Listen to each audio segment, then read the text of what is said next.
We have all heard of those heartbreaking cases where siblings go missing. It is hard to imagine the kind of torment it puts their loved ones through to lose multiple members of a family at one time. The case we're going to talk about today involves 3 siblings going missing together. Sadly, almost 73 years later, they still have not been found. Let's talk about the Klein brothers.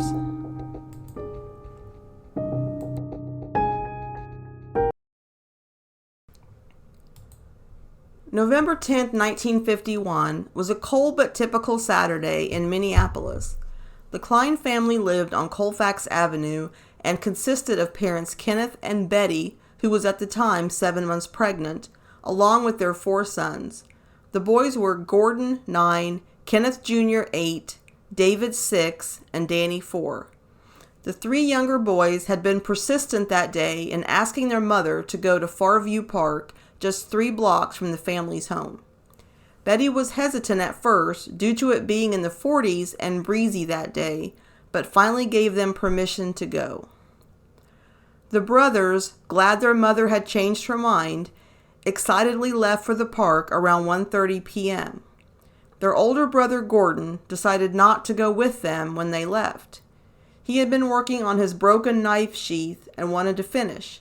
He told them he would meet them later under a big oak tree at the park. However, when Gordon later arrived at the park, his brothers were nowhere to be found. When a case is more than 70 years old, it is sometimes very difficult to find factual, if any, information out there. I do want to credit a huge source of my information for this podcast to freelance writer Jack L. High. He came to know the Klein family in 1997 when he saw a newspaper ad they had placed in the Sunday Star Tribune asking about anyone who knew the whereabouts of their 3 sons. He has done a great amount of research on their case and has since written a book and a multi-episode podcast on the case. The book is entitled The Lost Brothers, A Family's Decades-Long Search. Mr. L. High was very gracious in agreeing to answer my questions concerning the case when I originally researched for my article. I highly recommend purchasing the book and listening to the podcast for more information on this case, as well as interviews with some of the surviving Klein brothers. The oldest brother, Gordon, arrived at the park later that afternoon to join his brothers. He doesn't remember the exact time, but it appears to be a few hours after the boys left to go there. After searching all around, there was no sign of his siblings. He quickly alerted his parents, and they contacted authorities. At first, the police wanted to wait until they were missing 24 hours before searching. When the police did get involved, a search began involving the police as well as Boy Scouts and tracking dogs, all looking for the missing trio. The search was exhaustive with many volunteers. Betty Klein made an emotional appeal at the time for everyone to look everywhere. About a mile from the park was the Mississippi River. It was lowered a few feet and dragged several times. There was no sign of the missing children. Then a discovery would be made that would completely change the course of the police investigation. Helg Matson, a railroad worker, spotted 2 woolen caps close together on the ice on the west bank of the Mississippi River. It was November 13th, just a few days after the boys went missing. The Kleins did seem to identify the hats as the ones the boys were wearing. However, they didn't believe they could have floated on the river for 3 days. They believed they were placed there intentionally. The Minneapolis police then made a decision that defies logic and certainly wouldn't have happened today. After the discovery of the hats, police said they believed the boys accidentally drowned. The case was closed just 5 days after the brothers went missing. There were a few questions about the boys drowning in the Mississippi River, however. The boys hadn't asked to go to the river. Their desire was to go to the park. The river, where the hats were found, was about 1 mile walk from Farview Park, where the boys were thought to have been that day. Their older brother Gordon is adamant that his brothers certainly wouldn't have ventured to the river without him. They knew he would be joining them soon. Also, there are no reports of the boys being sighted at or near the river that day. Kenneth and Betty Klein had to take over the police's job in finding their missing children after the police closed the case so quickly. They put up a $500 reward and would follow up any leads or tips they heard about. They had a lot of support from the community, but also had to deal with hang-up calls and cruel letters. There was even a ransom note, and when the FBI help was setting up a meeting with the letter writer, the writer didn't show up. The Kleins did everything they could think of to find their missing children. They even went so far as to consult with the famed psychic horse named Lady Wonder. The horse would tap on a set of oversized letters to give answers. The horse tapped out Channel Street in St. Paul. The father visited that street but found nothing. They also contacted the Unsolved Mysteries television show in 1990 about covering their children's case, along with a petition of 10,000 signatures. However, soon before filming would begin, the program pulled back without explanation.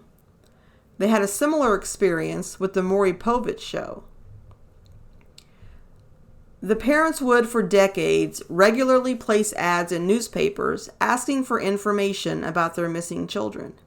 One of the ads read, "Would like our 3 boys home. With evidence we have, now we know they're alive. Caps and River were a cover-up. Call collect AL 3596. Info strictly confidential. KT Klein." The Kleins moved to Monticello, Minnesota 3 years after their sons disappeared and went on to have 4 more boys, Mike, Tom, Lance, and Don. Of course, their missing sons were on their mind every single day. They would bake the lost boys' birthday cakes and buy them gifts at Christmas in case they returned.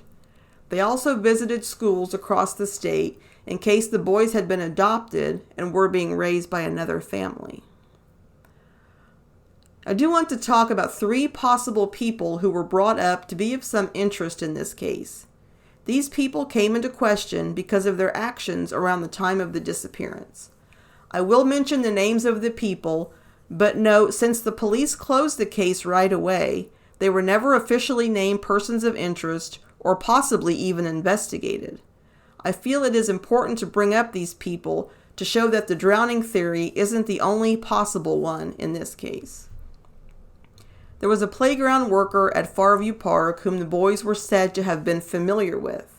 His name was Richard C. Fossey.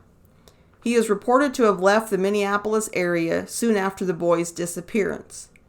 In 1955, it is believed Richard Fossey came under investigation for the murder of 3 Chicago boys, Robert Peterson and John and Anton Schuessler. However, many years later, someone else was arrested for that crime. Fossey died in 1962. Lloyd Paddock, a truck driver who lived near the Kleins, acted oddly around the time the boys went missing.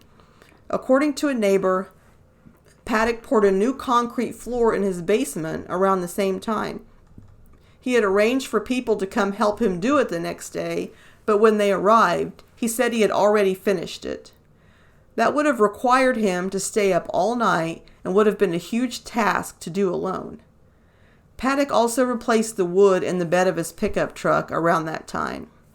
When a neighbor asked Lloyd Paddock if he was going to join in the search for the boys, he replied, "They're not worth looking for."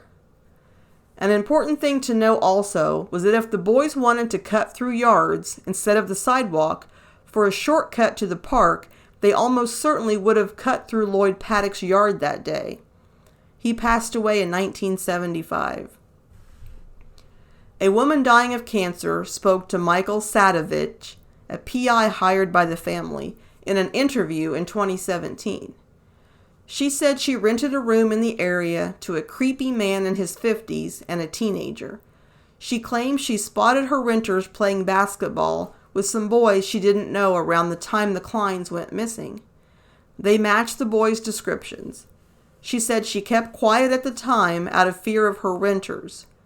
There is also another theory I want to bring up: black market adoptions. Although there is no proof that is what happened to the Klein brothers, they were happening at the time. It may have been easy, on the idea of going on a fun adventure, to convince 3 very young boys to go somewhere with someone they didn't know. Some of the Klein's remaining brothers seemed to lean towards this scenario. They always pictured their lost brothers being raised by a nice family. I'm sure part of the reason was that was much easier to envision than the other possible outcomes. As far as the police theory of accidental drowning, a medical professional weighed in with his thoughts. Retired Hennepin County medical examiner said the drowning theory was an injustice, a bad conclusion. He stated the odds were close to 1 in a million that 3 boys could go in the river and none of them ever resurface. Looking back on that time, Gordon Klein is tormented about not going with his brothers that day. He feels he could have protected them from what happened that caused them to disappear. He said in many ways his childhood ended that day. He struggled with being a member of the new Klein family and his new siblings. He has lapses of memory, couldn't even remember that fateful day for years, and even spending time with the family was painful in some aspects, all due to the trauma of the disappearance. He lost his best friends that day and struggled with making connections with his new brothers that were born years later. Yet another blow to this investigation has been revealed in the last several years. A missing box containing the hats, notes from the PI, and some belongings of the boys is gone. It has been missing since the early 2000s. It is unknown what happened to the box. Was it stolen or misplaced? The family has different theories of what may have happened. The biggest loss seems to be the hats, as they could possibly be tested for DNA to see if it actually contained any from the missing Klein brothers, or even DNA belonging to an unknown person. There was a much welcome renewed interest in this case from law enforcement in recent years. In 2013, Wright County Sheriff's deputies Jessica Miller and Lance Sauls wanted to work on the case. They did contact Jack L. High for his notes on the case as well as interviewed members of the Klein family. There has been nothing official to come out of their reinvestigation. It's certainly nice to know this disappearance is still being remembered and worked on. I will also note that the Klein family members have submitted their DNA samples to missing persons registries as well as ancestry sites. So far, no matches have been found. I thought that the Klein case was so unique and 3 young brothers going missing at the same time, but I actually found another case just a couple of years later with some similar circumstances that I wanted to mention. It involves 3 brothers, Henry, Howard, and Paul Quigley. Their ages were 10, 7, and 5 respectively. They lived in a 2-room house with their parents and siblings in Toronto, Canada. There is very little online about the case, only a few old newspaper articles, but what I do know is they left on Friday, May 1st, 1953, to go to a nearby candy store and only had 7 cents between them. I'm not sure how long they were gone before there was concern, but when they didn't return from the store, a search begins. It was said at the time to be the most concentrated search in Ontario's history to date. Some of the areas and places that were searched were train cars, warehouses, abandoned buildings, garages, and factories.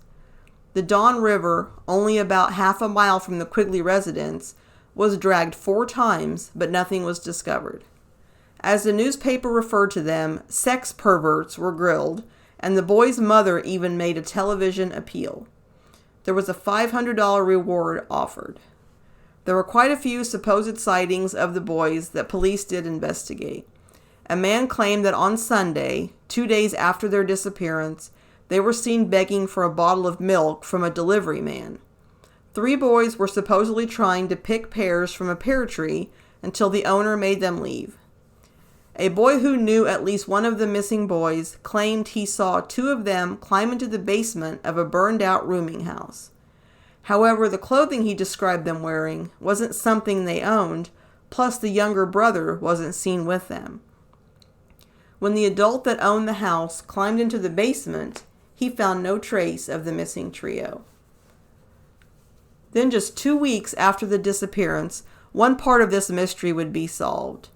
A crew of workers for alloy metal sales would see the bodies of 3 children floating in water at the foot of Sherbourne Street in Toronto, just a few blocks from their home. The brothers had now been found. It isn't certain what happened to them, but it does not appear foul play was a factor. The coroner ruled it an accidental drowning and believes they drowned soon after they left their house on May 1st. The boys were found covered in oil in what was described as an oil-covered, rubbish-choked inlet of Lake Ontario. The 2 younger boys were found inside a log boom in only 18 inches of water, whereas the oldest brother was found outside the boom. They were all still clothed with their shoes on. Now, as to theories as to what could have happened, it is said the bodies were in a shallow inlet near a wharf. A strip of land nearby juts out 100 feet into the bay where the water is deeper. The newspaper articles said they were found in and near a log boom. One definition of a log boom is a barrier placed in a river to contain or collect floating logs from nearby forests. Were the boys trying to cross the inlet on a log boom and lost their balance and fell off in 6 feet of water? Judging by where their bodies were found, could have perhaps the smallest 2 fallen in and the older brother drowned trying to save his brothers? The funeral for the boys was a heartbreaking affair, as you can imagine. Police from every Toronto department provided an escort. They even bought the boy's father a new suit for the funeral. The brother's uncle would purchase the boys new suits for their own triple funeral. It was reported in the newspaper the father had expressed regret caused by his pride in the fact that the boys were not in school the day they disappeared. He would not let his sons go to school that day for fear their teacher would criticize them for their clothes. She wouldn't have cared, he sobbed, when their bodies were found. I don't think there was anything sinister about this disappearance. I think the boys were playing hooky and probably did try to walk on the log boom and lost their footing. It's not impossible, but not very likely in my opinion, that all 3 of them would fall, so perhaps the other sibling tried to rescue them but sadly failed. There's a very brief mention that the area where the boys were found was the site where an unidentified man was found murdered on February 8th, just 3 months before the boys were found. However, there was no other information given on the crime, and it is not likely the 2 cases are connected. Now, as for my thoughts on the Klein brothers, I have trouble believing the boys drowned that day. I would see no reason for the boys to want to go to the river without Gordon when he was on his way soon to meet them. Plus, it was winter, cold and windy that day, and the park was just a few blocks away, whereas the river was a mile journey. There were no sightings of them on that walk, and it was a large city in the middle of a Saturday afternoon, so there were no doubt plenty of people around. There were never any reported sightings of the boys in the park that day either, so we don't even know if they made it there. I think whatever happened to the Klein brothers happened very soon after they left their house. Sadly, Kenneth Klein passed away in 2005 at the age of 87. Betty Klein would die in 2013 at the age of 88. They had spent several decades tirelessly searching for their lost children. The remaining brothers now feel it is their job to do what they can to find answers about their brothers. It is like a sad legacy they have been left. I can't even imagine the grief the Klein family lived with all those years. They went on to have productive lives and a big family, but were haunted every day by their missing boys. On the 45th anniversary of the case, they said, "We have lived such a rich and happy life, but there is a big empty place inside us. The boys are always on our minds." It appears we may never know exactly what happened that day, but for Kenneth Jr., David, and Danny Klein to vanish forever is definitely tragedy times 3.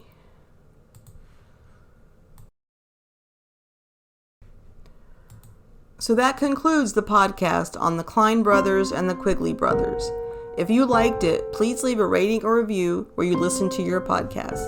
You can find me on Amazon Music, Spotify, iHeartRadio, and Apple Podcasts under one word, Lost and Found Podcast.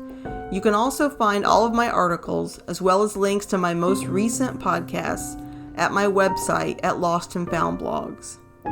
And remember that cold cases stay cold because their story stops getting told.